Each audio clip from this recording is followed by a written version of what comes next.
Israeli master's student Eleanor Reich published a piece in Forward this week titled, "I'm an Israeli Columbia student. I never thought I'd be afraid to invite my parents to my graduation."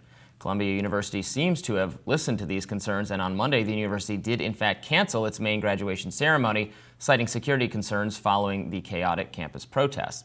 Eleanor, who also earned her bachelor's degree from Columbia, is back in Israel now and joins us to discuss. Welcome to Rising. Thank you for having me. So you wrote in your piece about feeling that you were bearing the hostility on campus from the things you saw and heard. Why don't you share with our viewers what those incidents constituted? I think what we've heard on campus was a level of the rhetoric that we've heard on campus had a level of violence that made us as Israelis feel incredibly unsafe and uncomfortable on campus. And obviously, academic settings are settings that were meant to be uncomfortable, but there is discomfort and there is unsafety.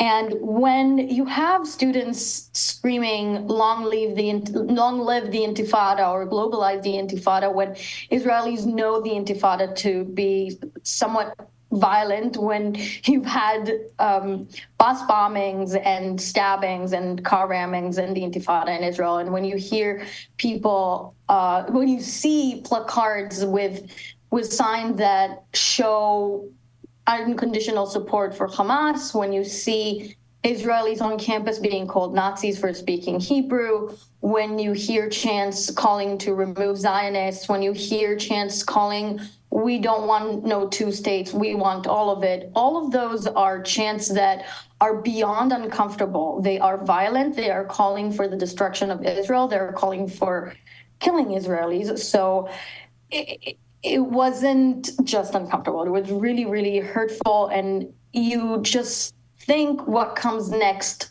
after that rhetoric. And from Jewish history, we know what comes next.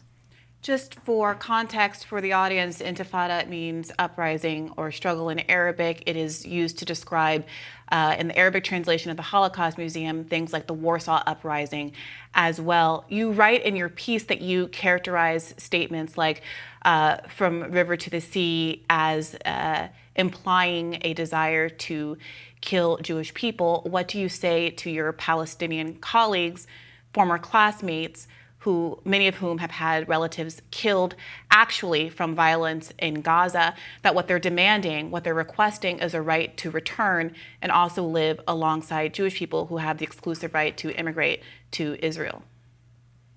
I think that the two are not mutually exclusive. I think that when we hear people chanting in Arabic from water to water, Palestine will be Arab, we know that it means a destruction of Israel. I myself, and what I've tried to convey in my piece, I believe that the only way for Israelis and Palestinians to live peacefully next to each other is to acknowledge each other's traumas, acknowledge each other's pain, and take accountability for past violence. And Israel has a great deal to do in that regard.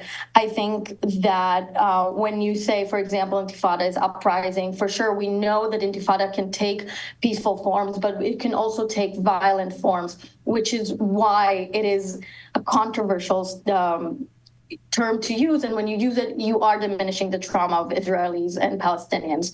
And I believe that what I will say to my Palestinian peers is that you want to advocate for a leadership that will be able to lead Palestine once a Palestinian state, God willing, I hope a Palestinian state will come to be, but you want to have a leadership that is just. And when you are not calling against Hamas on college campuses, you will not have a leadership for the Palestinian people that can sustain a two-state solution or whatever solution there may be. But you want to have a leadership that will not kill gay people, that will not kill women, that will not oppress women, that will not have honor killings. You have to have that kind of leadership. And if you're just calling for if you're not criticizing Hamas for what they did on October 7th, for what they're doing to their people, for how they're keeping their people hostage right now,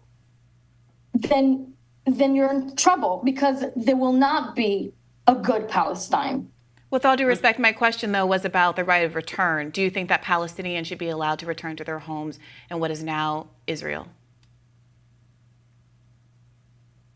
That is a really tough question. And I don't know that I, as a master's student in journalism, will have the answer to that. Once we will come to a solution, that is for the politicians to decide what it's going to look like, if there will be a right of return or not. I know that currently Jews don't have the right to return to Morocco and Iraq. And if there will be some kind of a swap, great, but that's not for me as a master's student to decide, with all due respect. Do you think the protests on college campuses are doing the Palestinian side any favors based on what you've seen, the hostility toward Jewish students such as yourself, to the extent that you didn't think your parents should even come to campus?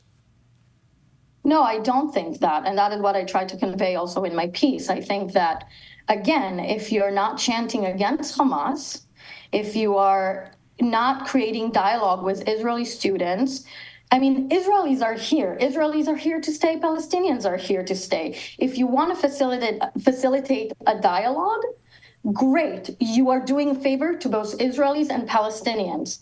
If you're not trying to facilitate a dialogue, you're hurting the cause for everyone to live peacefully in this land. No one is going anywhere. Neither the Palestinians nor the Israelis. Right now, what's happening is a tragedy. It's a tragedy because everyone is trying to kill each other, because no one in the world really tried to come to an agreement between the two sides. And there's so many people to blame for that. I won't even try to get into that history. It's so complicated. But I think that the hostility that we're seeing on college campuses across the world right now is not helping anyone. Well, in 2018, Palestinians put on the Great March of Return, where they peacefully marched to try to get an end to the blockade and to the siege on Gaza. As a consequence, Israel shot 36,000 Palestinians over the course of the 18 months or so that march took place, killing over 200 people and maiming thousands and thousands more by shooting them, targeting them in the legs. That is one example of a peaceful effort from Palestine that was met with violence from Israel. Israel, of course, has killed upwards of 34,000 people in Gaza over the course of the last 7 months. It has also ramped up the killings of Palestinians in the West Bank. So what do you say to people who respond to you saying, well, of course, Israelis feel unsafe if you're cheering in support of Gaza? Are Palestinians or other Arabs on campus, should they also feel unsafe given the presence of Israelis, given that their state has, in fact, killed tens of thousands of people over the course of the last 7 months? Well, I think that deciding for me that I am my state, I did not make those choices. Well, that's not exactly the question, right? You said that the fact of people supporting Gaza made you feel unsafe. So what should people who do support Gaza feel about people who support Israel? That is not what I said at all. I'm sorry. No, that is not what I said at all. I never said that people supporting Gaza makes me unsafe. No. I never said that people supporting Gaza makes me unsafe. I think Gazans have the right to have their voices heard on college campuses. Absolutely. I'm saying that unconditional support of Hamas is making me feel unsafe. And who's doing that? I don't appreciate my words being twisted this way. Who is unconditionally supporting Hamas on Columbia's campus? When I'm saying, for example, we see a sign that says, and I mentioned it in my piece, when you see a sign that says, if you are in solidarity with our corpses but not our rockets, you're a hypocrite. That is a call to support Hamas. Is it a call to support Hamas, or might it be when you're screaming in Arabic, from water to water, Palestine will be Arab? That is a genocidal call against Israel. Do you speak Arabic?